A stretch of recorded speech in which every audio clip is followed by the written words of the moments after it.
Welcome to the BetterRunningshoes.com Trials After Dark show. This is Let'sRun.com co-founder Robert Johnson, joined by my genetic equal, the pastor twin brother Weldon Johnson, as well as ace staff fighter Jonathan Galt. Boots on the ground in Eugene. Tonight, Friday night, only one final on the track, but I enjoyed this meet. Weldon seems to be in a bad mood and not enjoy it, but Grant Holloway wins a historic men's 110 hurdles. The first time in history, 3 men have broken 13 flat. Got to feel bad for the fourth placer. I've already forgotten his name, 1303. Tinch. Yes. But Holloway wins at 1286. In other action, the women's 1,500 meter final is set. There was some shoving on the track. We'll be talking about that. The men's 800 meter final is set. Could Hobbs Kessler win it? 143 today. Super impressive. Shane Cohen's kick. It was there today. Unbelievable. And then there was heartbreak. Eric Holt was so excited on NBC to make the final. And then just minutes later, he's disqualified, apparently for stepping on the line. Is that a fair or foul rule? Plus, it comes out today, Athing Mo's coach and agent did try to get the race rerun, Robert Johnson rule, but they also want to change the entire trial system to protect stars like her. Fair or foul? I call foul. All of that and more. Those of you that are joining us live, thank you. We forgot to schedule this, but most days, I think there's maybe is tomorrow earlier, John? One day we're not going to go at 11. Most nights we've been going at 11. One day we had to go later, but thank you for those of you that just got on here with 2 minutes notice. Sunday is earlier, I believe.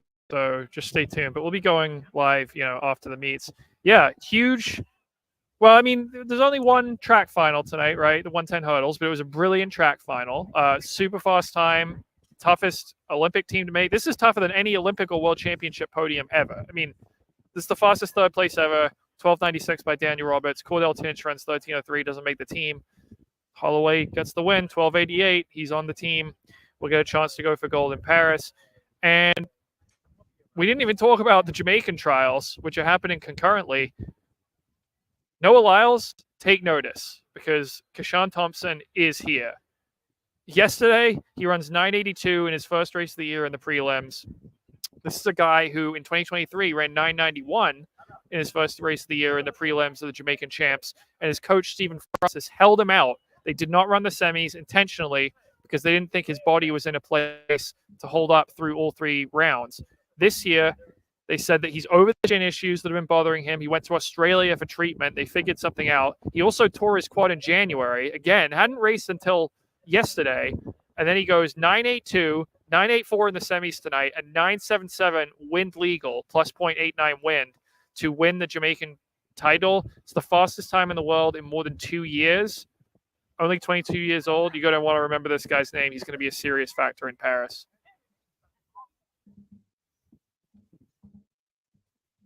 And then, John, it's crazy because,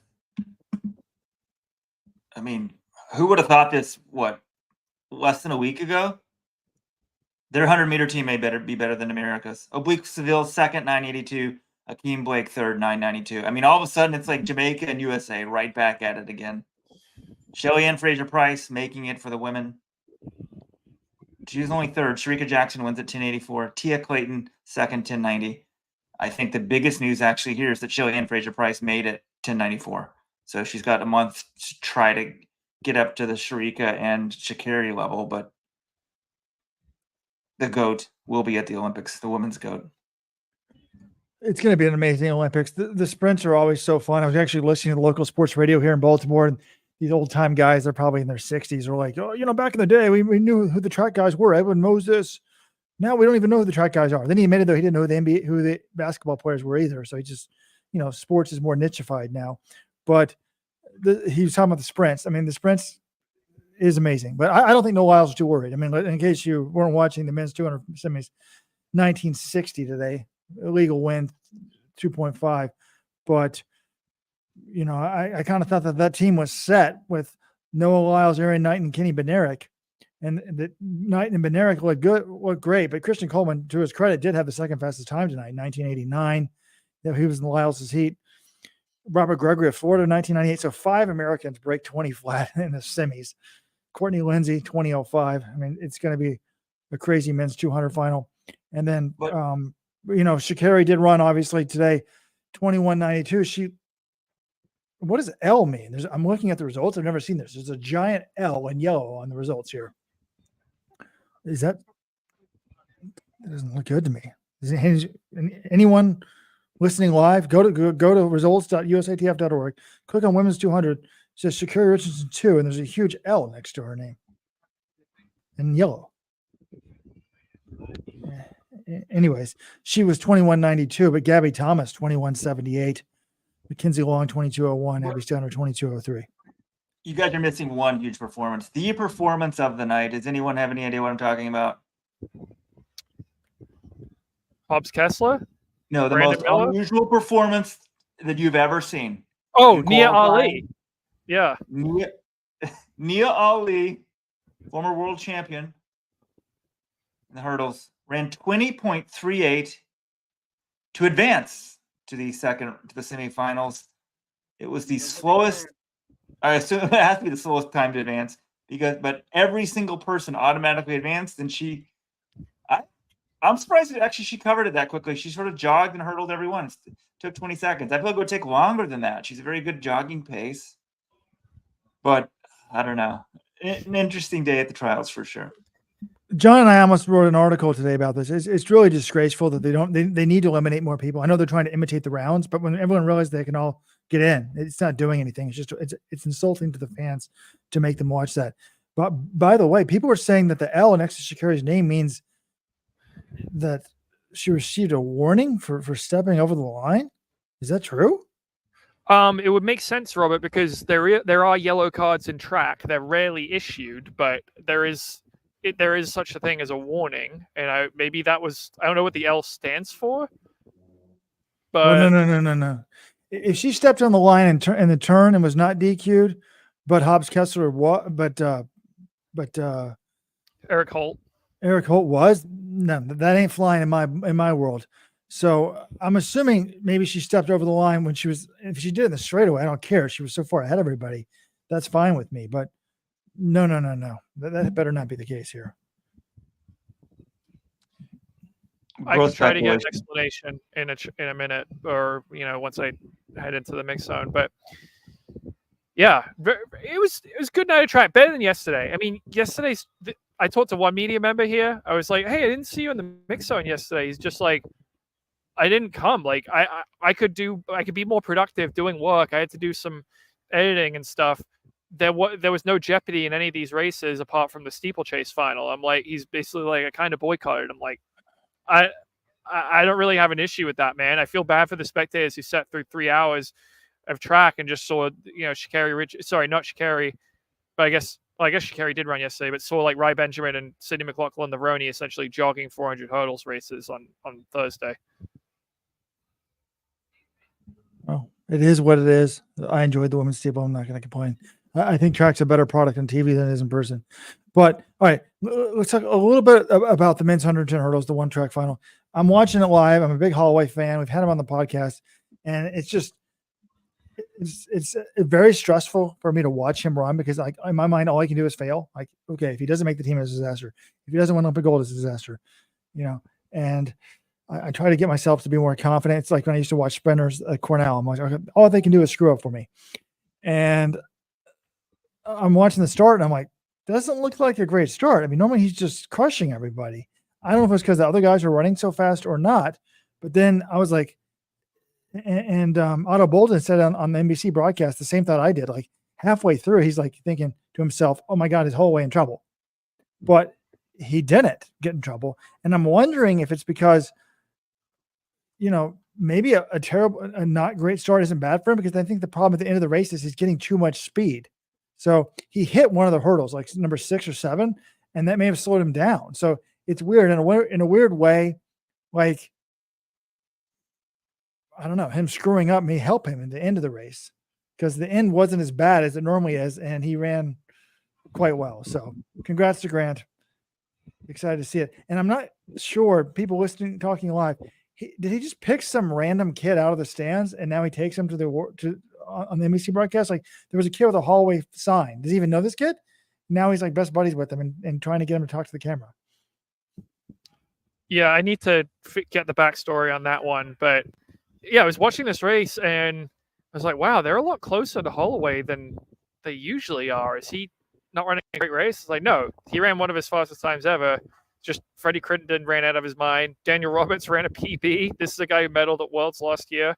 And Cordell Tinch, 13:03 and 13:09, Cordell Tinch and Jaqueline Scott, and that doesn't make the team.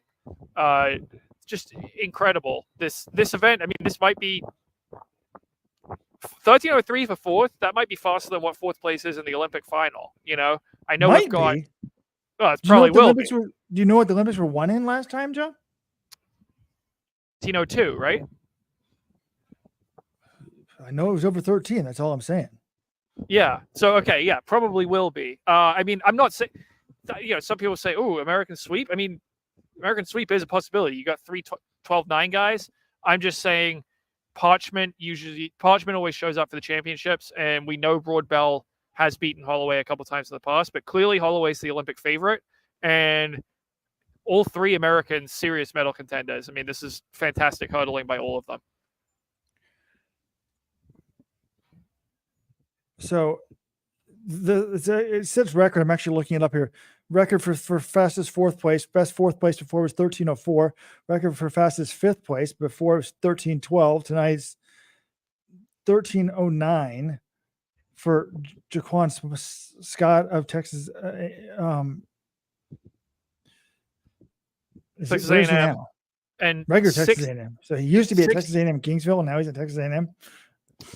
I guess so. Sixth place, Cameron Murray, 13:15. That ties the fastest sixth place time ever. So this was just an incredible race. Seventh place, 13:21 by Michael Dixon. That ties the fastest seventh place ever. And eighth place was Devion Wilson of Houston. That actually wasn't the fastest eighth place ever. It was only the second fastest. But incredible depth just all the way down the field. It's kind of fascinating. Like Jaqueline Scott, this guy was NCAA Division II runner-up last year. This year he's third in NCAAs, but now he's running 13:27 just a few weeks later. We've seen this. And other people don't have a great NCAAs, and they come to USAs and just are insanely good. So we'll talk about that in the women's 1500. All right, should we move there next and talk about the prelims today? Two semifinals we had distance-wise. First up was the women's 1500.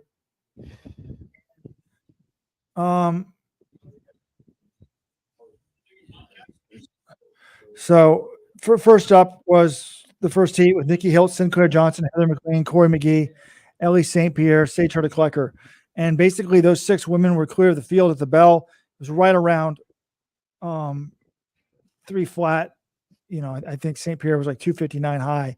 Most of the women were right at 3 flat at the bell. And it's like, okay, 5 of the 6 are guaranteed a spot, but they're running fast enough. You think they're all going to get it on time. But Sage Klecker had absolutely nothing on the last lap. She runs 4:08 and just dropped hard off like right away.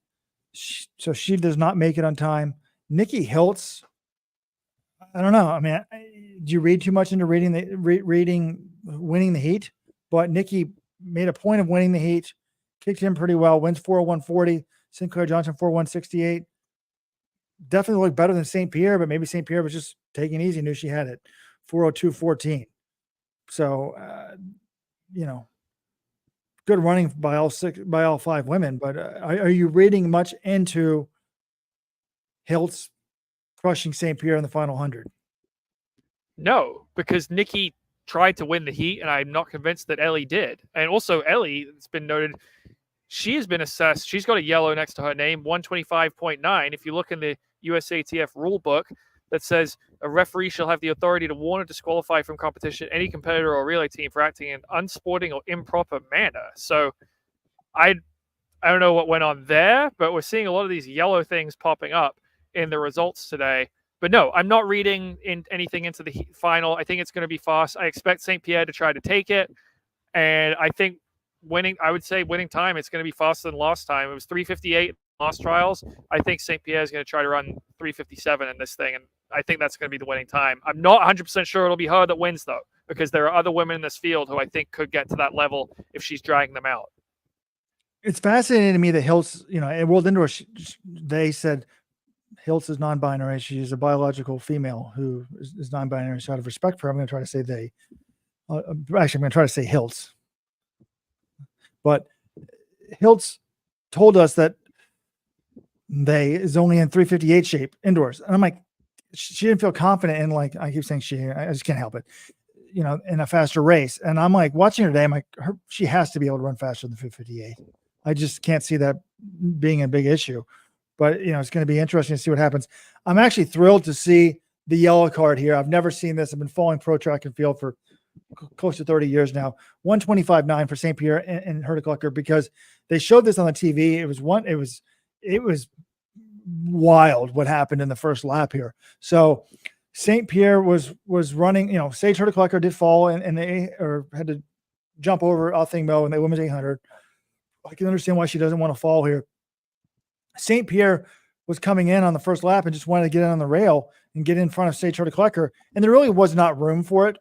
And Sage Hurticklucker was like, "No, you're not doing that," and just pushed her to the outside. But I kind of defend her for that, because St. Pierre was coming in where she did not have space. And how does St. Pierre respond? She just comes back in and just bolts right back in again. And this time Sage Hurticklucker kind of backed off. So when I watched it live and didn't watch the replay, I was like, oh my God, you can't just shove somebody like that. But when I watched actually what was happening, I was like, I would make it that obvious and shove them that hard, because I'm gonna be afraid to make it DQ'd. But if I'm siding with anyone here, I'm siding with Hurticklucker, because she's like, don't come in here. There's not space. Throws her out to lane 2, and then she just comes back and barges her way right in. So that I guess really, I wouldn't do it, but if you wanted to DQ someone, you probably could have DQ'd St. Pierre for that. Well, she was given a yellow card, but she's going to be in the final. I think it really has to be blatant when you're throwing out someone like Ellie St. Pierre, or it has to materially affect the outcome of the race. I don't think this did. Hurticklucker was pretty devastated afterwards. She just said she was tired. She felt flat. Clearly, the other women put a lot of time on her the last 300 meters. But yeah, all right, the hurdle is starting to come through. I want to talk to some of them, so I'll let you guys take it. I'll be back in a little bit. Okay. Kyle P in the comments wants to know if Rojo's woke. I wouldn't say I'm woke. I do try to be respectful. I don't want to be an a-hole to somebody. Someone says Rob, I try to call them by the name they want. The more I think about it, I'm not sure if it's the right call, because the obsession with gender to me is really damaging to American society. I felt like we were trying to say everyone can be anything, we can be president. And, there are biological differences that are important that we need to point out, particularly in sports. But for the most part, I don't care what your gender is. I don't want to talk about it. So they, to me, is like the definition of narcissism. So whatever. But I'm trying to be nice, because if somebody came to my house and said, hey, can you call me they? I'd say, yeah. Can you call me Bob? Yes. That's what I would try to do. So just trying to be nice. All right. Second heat here, it was very similar in the sense of they knew that they were going to have the time. You had basically 6 women clear of the field entering the last lap. Emily Mackay, Elise Cranny. Cranny was doing all the leading. Helen Schlachtenhoffen, the former Dartmouth runner. Addie Wiley of Adidas. Danny Jones of New Balance. And then there was a shock person up there, Maggie Congdon of Northern Arizona University. Like when this one ended, I was like, what in the hell is she doing up there? She sticks right with them. They all run 4:02. Well, the first 5 of them run 4:02. Danny Jones runs 4:04. Christina Aragon runs 4:05. But, they all advance. Top 7 here make it. Emily Mackay actually wins the heat. Remember, Mackay, she trains with Heather McLean. She trains with St. Pierre. She's actually was coming into the trials, the U.S. leader at 800 meters. She's putting all of her eggs into this basket. She's the world indoor medalist behind Hiltz, and she wins the heat and does well. But hats off to Maggie Congdon. She was only 9th at NCAAs, doesn't even score. And today she runs 4:02.79. Insane. Now, I guess it shouldn't shock me that much, since Sonia O'Sullivan's daughter also ran 402 for last year and didn't score at NCAA. So we've seen this before. People not score at NCAAs in recent years, run 402, but still she should be really proud for the race because it didn't look like she looked like she belonged. Her PB before tonight was 407.81. So really good running for her. Yeah, that result was stunning, Robert. I mean, John's saying not to speculate too much. That's what this whole show is about.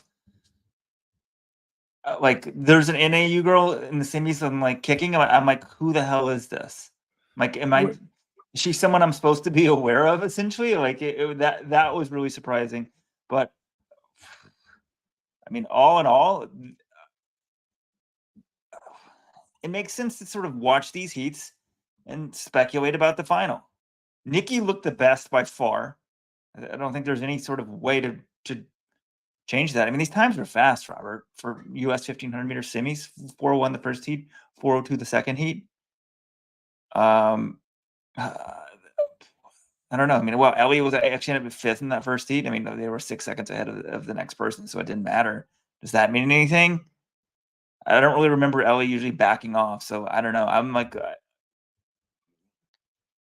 I was wondering after watching these if Hiltz is the favorite for the final, and I would have said no way in hell before this. So it's changed my perception of things. I guess other things to mention: Addie Wiley making the final. Like last year, we were everyone was so all in on Addie Wiley, you know, being a possible, I don't know, superstar phenom. This year, I think it's good for her to make the final. I don't think people will expect her to do anything in this final, but she looked better today than she had before. So the big thing is like these women are ready to run. That was my takeaway from these. Like there was no messing around. Pretty quick from the gun. No sit and kick. I mean, maybe that's the takeaway from Maggie Congdon, running 402. Like, well, she just was like, I got to try to be top 5. Let's see what happens. But I don't know. I guess you can make that same thing. Like, why didn't she do that in NCAAs? I mean, I'd love to hear what she told John and them afterwards, because that was by far the biggest surprise. I mean, everyone else, like, look at these names: Nikki Hill, Sinclair Johnson, Heather McLean, Corey McGee, Ellie St. Pierre. I would have probably expected Sage Hurton to make it as well out of that heat, but that's everyone you expected. McKay, second heat, Craney, Schlochtenhoffen. Congdon obviously is the huge surprise. Addie Wiley, Danny Jones, Aragon. That's pretty much everyone you expected to make this final. So no, it's what you want. Every name made it except for Sage Hurta-Klecker. And it's just been, I mean, you got to feel for the Klecker family. I mean, Joe gets hurt, doesn't make the Olympics. And then Sage doesn't really get to show what she's made of in the 800 and is eliminated in the 1500. So whatever. By the way, since John's not here, I'll do it. Vincent Hang is being sarcastic. He doesn't like my gender takes. If everybody was non-binary, that'd be fine with me. We just didn't talk about gender. We can all be theys, except for in sports, we got to go by biological sex. That would be fine with me. But then he's like, that doesn't compare to income inequality, inflation, great takes. Hey, we can solve it all. We can solve inflation. Great. We can do it all. We don't have to, but it's just very antiquated that it's like 1800s talk that if you wear a dress, you're actually a woman. And if you wear pants, you're a man. And if you are, when my best friend's second grade daughter gets asked if she's a man all the time because she wears overalls, I think that's damaging to her. So anyways, I cannot help myself because it's just kind of common sense to me. But anyways, that's the women's 1500. I did think Hiltz looked amazing. I think, though, if it's a fast race, is it going to be the same? We in the past, it has not been the same for Hiltz. And if I'm Perry, I go out and try to run. These are teammates. I think Mackay must be really confident in her ability. If I'm Coogan, I probably have them draw straws if they want the time trial. It's kind of risky, but one of them takes 400 and one takes 800, and then they shove it down from there. And St. Pierre's got to take it. And I would try to run 355 from the front, and each take a lap. And St. Pierre, the nice thing is she's already on Olympic team, so she can take a risk. But I think that's the best way to get rid of Hiltz. And, what do we know? Is Sinclair Johnson back? Corey McGee always seems to make teams. But, hey, Corey McGee has never still, right, broken 4. So John's determined that she's never going to break 4. But anyways, that'll be a fun final on the final day. Men's 800 was up next. And can I get an apology out in the first? Well, the first heat, there were some surprises here. It was the slowest of the 3 heats. 800 always at the Worlds in the USA, going from 24 to 8 is the hardest thing in track and field because it's top 2 and next 2, or top 2 and next 3 in this case, since it's a 9-lane final.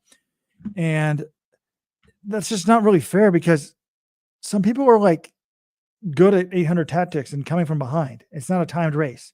It's not a sprint where you're going out in your own lane. And I mean, it's time, but it's just tactics are huge in this race. So I would like to see honestly, I'd like them to see take top 3 in every heat if they're going to do 9-person final. But first heat was kind of slow. And then surprisingly, Isaiah Harris, Isaiah Jewett. I mean, you also have Clayton Murphy in this heat. So obviously a big name is going to not be in the top 2. We knew that going in. But in the end, we had 2 big names not in there. I don't know how big of names they are. But Isaiah Harris goes out. He's third, 146.21. Isaiah Jewett, 146.33. Neither of those times get in because Clayton Murphy had a good finish, 145.76 for second. He's the 2-time winner of this meet. And then Josh Hoey of Adidas, 145.73. A lot of you may not know who Josh Hoey is. I probably owe an apology. I don't know if I've ever said this on the podcast, but I've thought this. Maybe I've said it. Like, this kid was good in high school, went pro, and I'm just like, his family's well off. So I'm like, he didn't need the money. Like, he missed out in college, and I'm like, he was doing nothing until recent. Like, he had tons of coaches. He had Terrence. His dad's friends with Terrence Mahone. He had Terrence Mahone. He had Frank Gagliano. I don't know who's coaching him now. He's had 4 or 5 different coaches, and I was like, wow, he went pro, didn't even get to run in college. And what does he have to show for it? Well, he had run 148 in 2018, in high school. And he's like 149, 2019, 147, 21, 147, 2022, 148 last year. I was just like, this guy could have had a great college experience. Instead, he went pro and he's done nothing. Guess what? Now he looks like he's got a legitimate shot at the Olympic team. He wins the heat, 145.35. Now, as he pointed out to Lewis Johnson, he doesn't have the standard, so he's going to need to pick that up in the final. But hats off to him, man. Hats off to him. This one race makes, I think, that whole decision a lot better for him. Robert, he's coached by Justin Rinaldi, Let'sRun.com message board poster. So, the top essentially Australian 800-meter coach. So this to me shows that coaching makes a huge difference, right? This guy was a high school phenom, right. Went and saw a bunch of high school coaches and didn't do anything. And it's sort of interesting because these are both Adidas guys. So is this poster? Oh, intern Alex, I see someone threw this up here. Will Sumner. I mean, that's the big name missing, right, from this Olympic trials. Well, Donovan Brazier is the bigger name. Oh, well, yeah, fine. There's 2 huge names who weren't here. Obviously, Brazier's way, way bigger than Will Sumner. But, if you told me a year ago, will Brazier be ready at the trials? I'd say maybe not. But Will Sumner, wins NCAAs with that huge negative split, turns pro, pretty much, no races this season, hurt. Whereas it's not like you really can blame Justin Rinaldi, right? I mean, I guess you can blame the coach for everything, right? The coach gets the blame and the glory, but it's working great for Josh. So I don't know, but the biggest thing, Robert, from these races was heat number 2.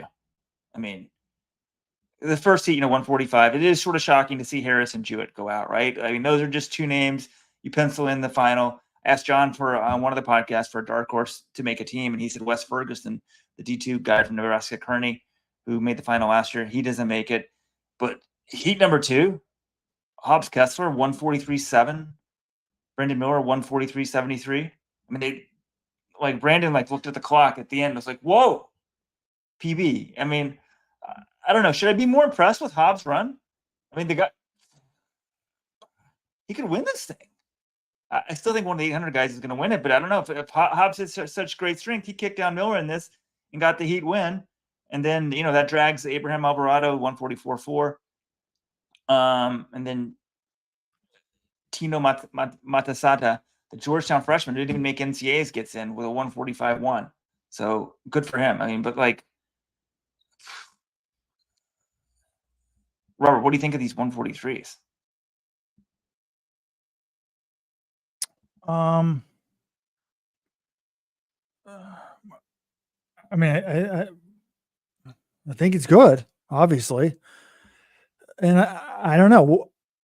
I've been waiting for Kessler to show me something special. I know he's run fast, but I have not seen anything that Kessler's going to compete with the best in the world, because there's guys like, Cam Myers and Niels Laros and the Ingebrigtsens that are younger than him, that are better than him. So I was kind of like, I know he made the team and that's good, but he said it was such a relief to make that team. And my wife was watching. She's like, God, that's so depressing. I'm like, honey, he's had a lot of pressure. And are we seeing just him running free now? And, it's going to be interesting, because what's cool though is just the speed. I mean, when you've got 143 speed, and this is a guy that was a damn good 2-miler in high school, it starts to remind you of, to me, Matthew Centrowitz. Centrowitz's PRs are 144.62. So Whiteman was like a 143 guy. Kessler's PR before tonight was 145.07. So that, my God, that's a big jump, isn't it? I was thinking he'd already run 144. That's pretty exciting. Really What was is. previous PB, Robert? 145.0 earlier this year, but he had won that race. Okay, no wonder people are. I guess I knew he had a 144 in him, and so I don't know. Alan Webb ran 143, and I flipped out at the time. So Jake Whiteman's personal best is 143.65. Hobbs Kessler's personal best is 143.71. So, he's got the speed. I don't know if his kick is still as good as Hawker's, but this is, he's got everything on paper. He's working on the tactics. By the way, the one thing that struck out to me is, does Lewis Johnson not realize that Hobbs Kessler already made the 1,500-meter team? Did he not realize that there was just a number of glaring mistakes that he seemed to not know? Like, Hobbs was like, well, I'm already going to Paris. And then he asked somebody else something later. I was just like, oh my God, how does he not know that? Distance running. But yeah, I was wondering, could Kessler beat Hoppel? I don't think so. Hoppel looked great running 144.01 from the front. And we heard Kessler talk about what a freak Hoppel was when Kessler was on the podcast on I forgot which podcast I was listening to. It might have been the Coffee Club or something, like what a freak Hoppel was.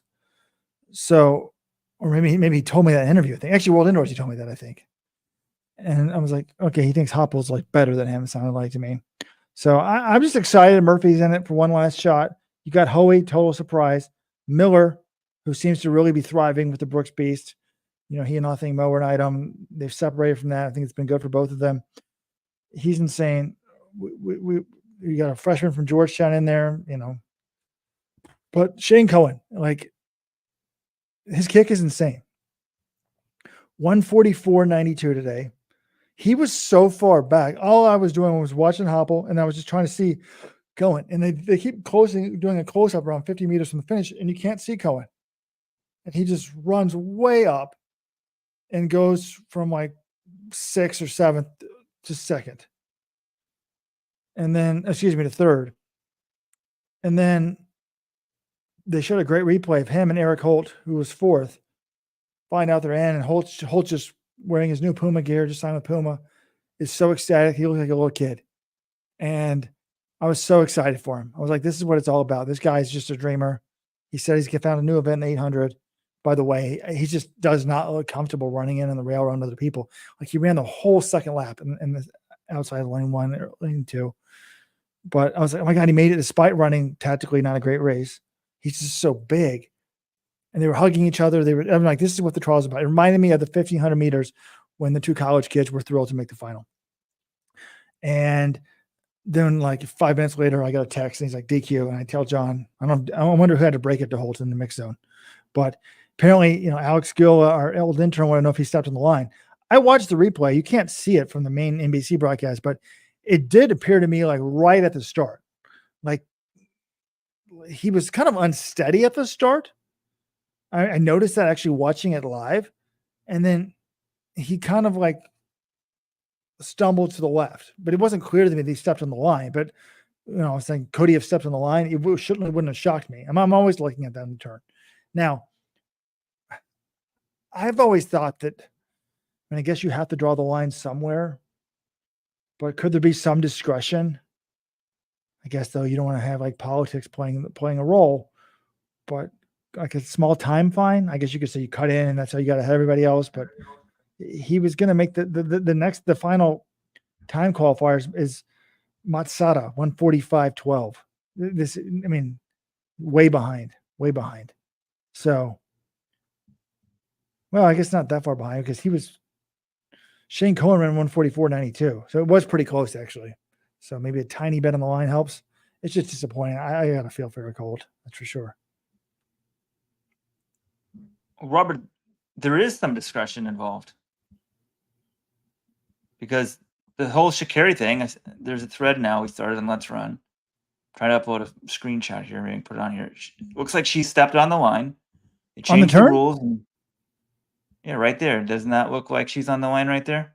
Okay, that's bogus. That's absolutely bogus. No, what do you mean, Robert? The rule. What do you mean that's bogus? I'll show you the rules right here.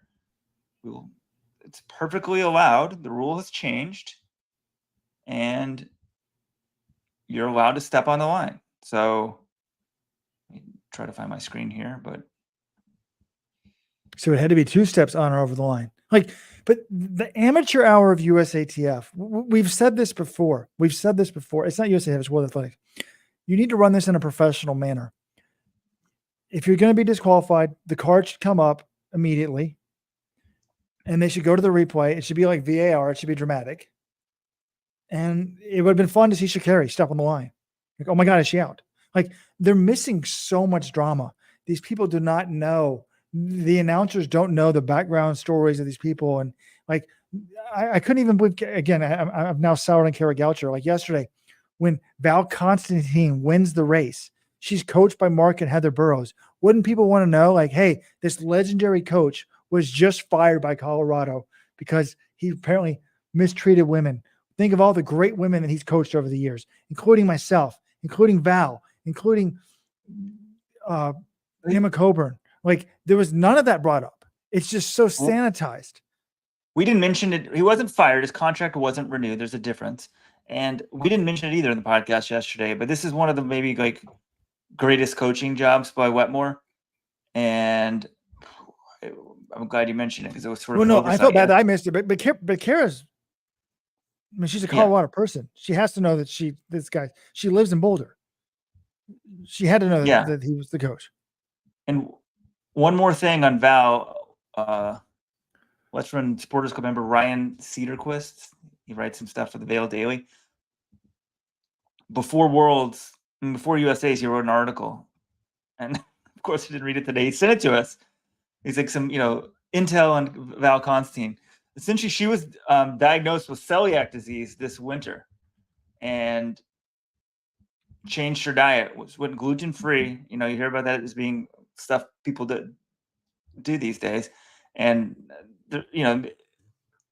could that have helped her somehow with her running? Like, I mean, that is like the one major change besides, back being healthy this year. But like, I don't know, that combination, being away, coming back from injury, changing the diet. We saw what happened with Josh Kerr.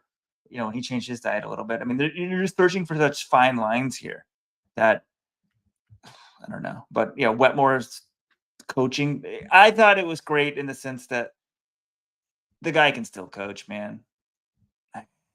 903 by Val Constantine. No one saw that coming. She wasn't that great of a runner in Colorado. I guess some people say, oh, we should have coached her up better then. But I don't know. Interesting take. So I was reading the rules that we had up on the screen. You can step once on the line. If you step twice or over the line, you're done. You can actually step over the line on a non-lane race. So they better have the proof. But we need to see this. This should be released. It should be public information. I think you would add to the drama.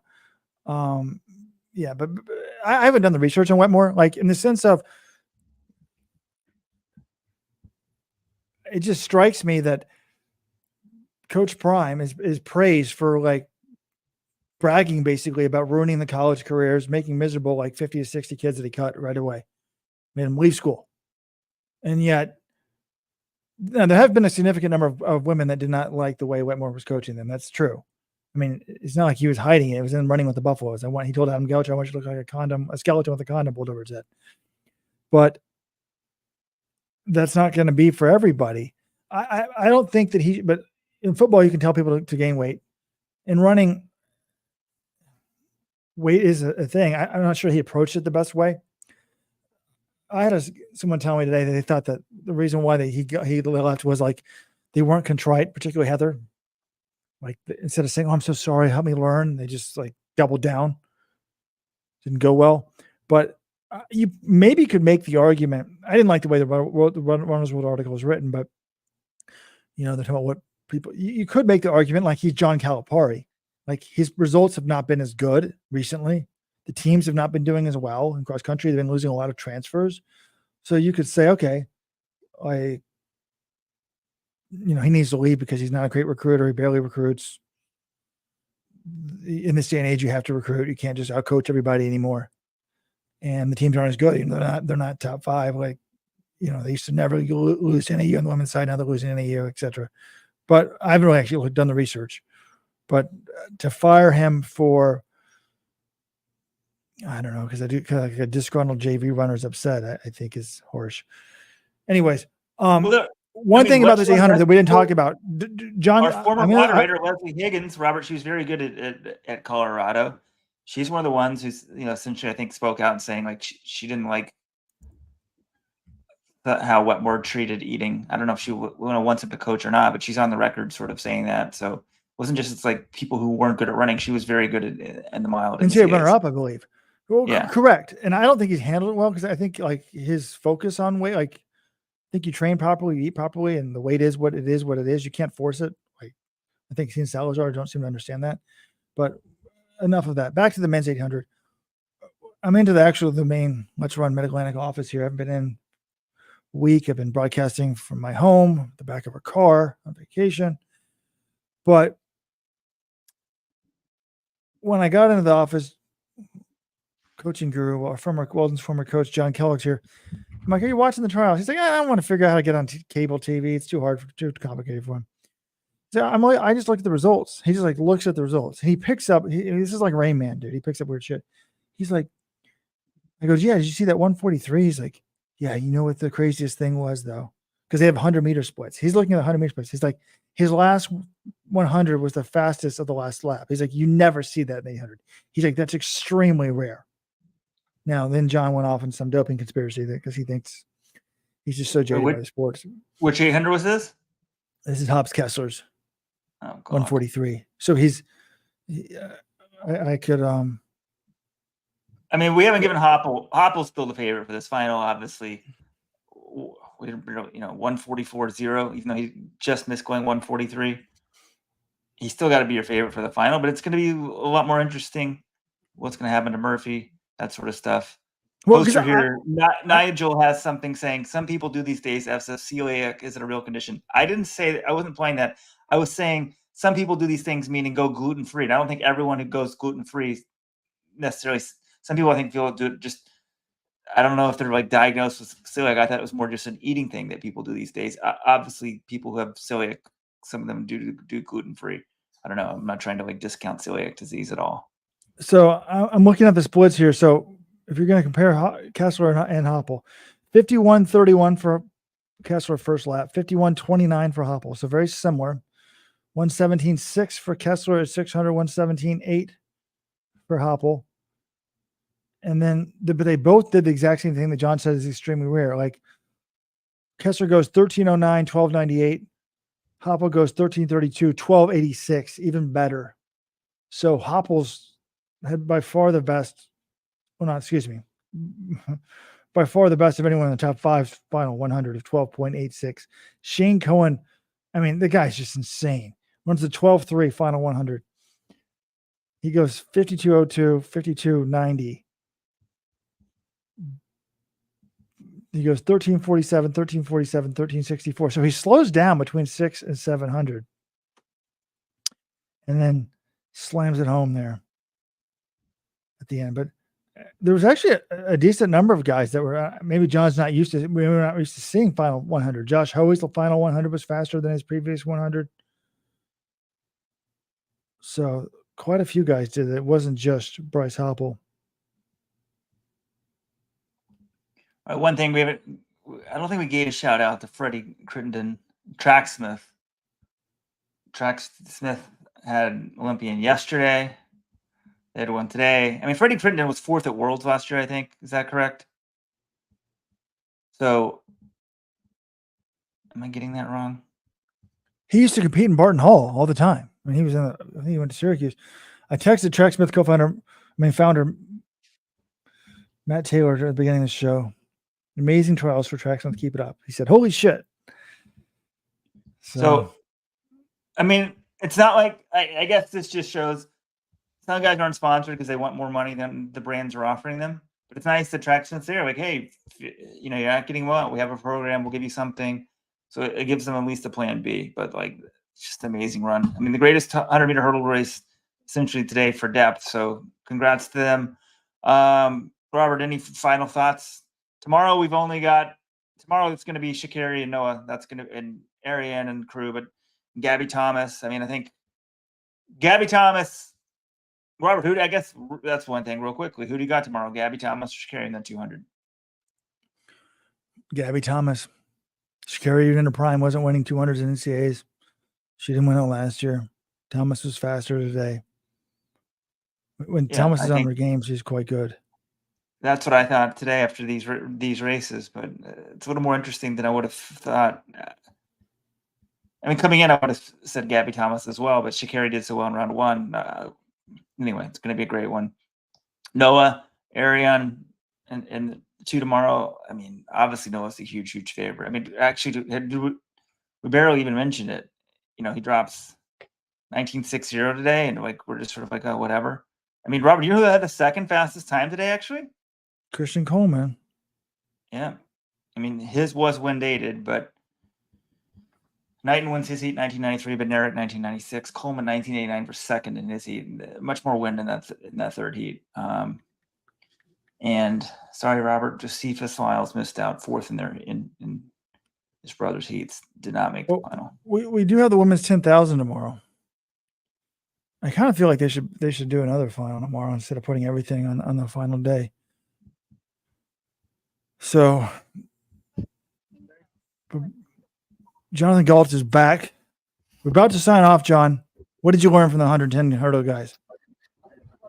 Grant Holloway, well, I mean, you saw this if you watched the race, but he hit a hurdle, I think it was 8. And he said that was the first time he could remember. He couldn't remember the last time he hit a hurdle.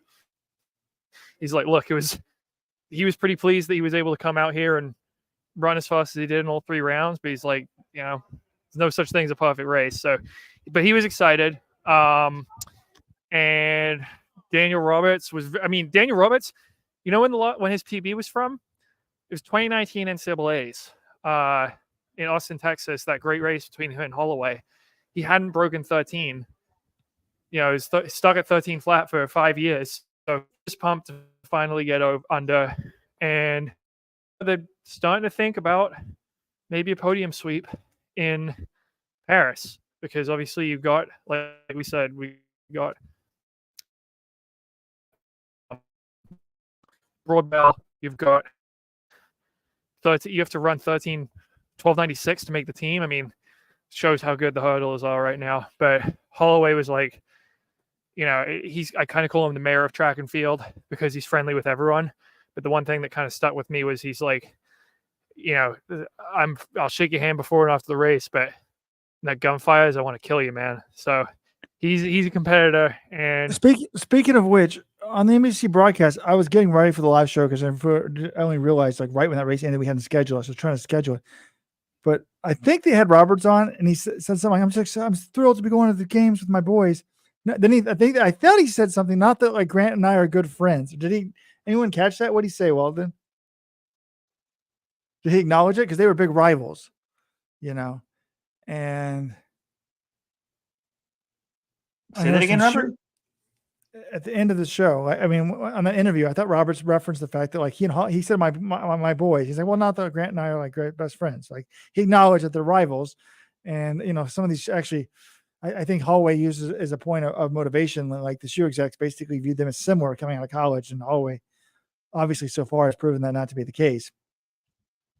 But I mean, the one thing I did talk to Freddie Crittenden, he was basically saying, I almost gave up the sport in 2021. He came out of college in 2017. He's never had a shoe sponsor. He had I think it was a double hamstring pull. I don't think he even made the Olympic trials final in 2021 is what he was saying. And then he finally made his first team last year in 2023. And now he's on the Olympic team. And, his workouts, he said, have been the best of his life going in. But he was like, I kissed the track at the last Olympic trials. Yeah, he didn't make the final because he thought that was going to be his last year in the sport. Now here he is 3 years later. He's worked a bunch of odd jobs in between. I think he was like a substitute teacher and he was working at GameStop. I think he has spent the last school year working at a nonprofit. He's based in Phoenix now.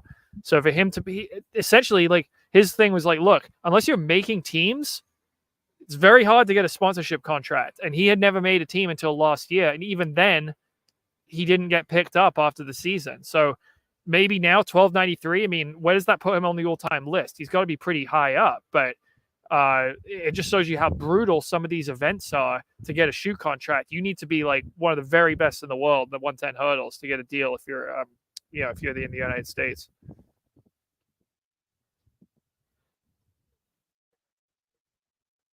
John, it does look like Sha'Carri stepped on the line. That's our reading from that. And this is it's a situation where the new rules, they changed the rules, John. You're allowed one step on the line, not over the line. You can step on the infield once. That's it. So we always thought they were a little harsh in some of these rules. And I think this shows, well, the vast majority of America thinks this was a good change. I'm not sure if whoever the person who'd be put in the final thinks this is a good change, but under the rules until what year was that when they changed them? We had it up on the screen earlier. I think 2022. She'd be DQ'd. So it's sort of crazy that I guess that's just so our sport is, right? Because it's not like we really noticed Eric Holt. He's gone. That means Holt must have stepped over the line. I talked to one reporter who apparently said it was quite egregious, but I haven't actually seen any footage, so I couldn't tell you for sure. Brings back another Rojo rule, John. If they're going to DQ someone, it should be up on the board immediately, and they do a VAR right away, and we get to see the drama. But this is not a professional. This sport is not run professionally, so maybe Michael Johnson's league would be good on that front. And they don't require people to go to the mix zone. So I think Mo, in every other sport, when you get devastated, you have to speak to the media, explain your injury. So we've heard she has a torn hamstring today after the fact, and it is what it is. All right, women's 10,000 meter picks for tomorrow, John. Please give them to me. I was going to go Wayne Kaladi. Actually, should I pick Schweizer over Kaladi? Schweizer is running it, right? So, yeah, it's Kaladi. I think, no, actually, I'm going to go Wayne Kaladi. I think she drops her because I'm not sure Schweizer is back to 100%, even though she did make the team. I'll say Kaladi, Schweizer, and Valby in that order. But, this is really a dark horse, but I think this might have been Weldon's dark horse, Amanda Vestry. She's one to watch out for because I was with Chris Lotzbaum, who friend of Let's Run, staying at the Let's Run headquarters these couple days. We were going to market of choice to pick up some groceries, and I said, we're going to see a future Olympian. And we determined it was going to be someone who was a little out of left field, not a total, not a complete lock for the team. Who did we see? We saw Amanda Vestry. So we're like, boom, that's our future Olympian right now. So it's because we bumped into our market of choice. So Kaladi has the standard. Izzo has the standard via cross country.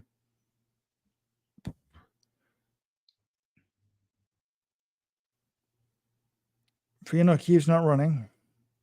Ellie Hennis is the first person out. Is she running?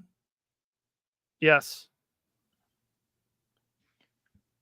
Well, we'll break it all down tomorrow. What times they need to run, that sort of stuff. Like, So, but it's That was- possible Amanda Vestry could get in because she's not that far off either.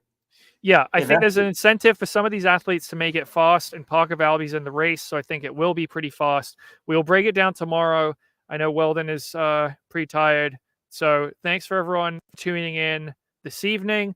Tomorrow night, the final event, the men's it's going to be great meet. I mean, we've got the women's 200 and men's 200 and the women's 10,000. The final event ends at just before 10 p.m. Eastern time, so I'm guessing we're going to be going live shortly thereafter. So it is a little earlier than the last couple nights. Be aware of that, but I can't wait to be back and talk some more track with you guys tomorrow.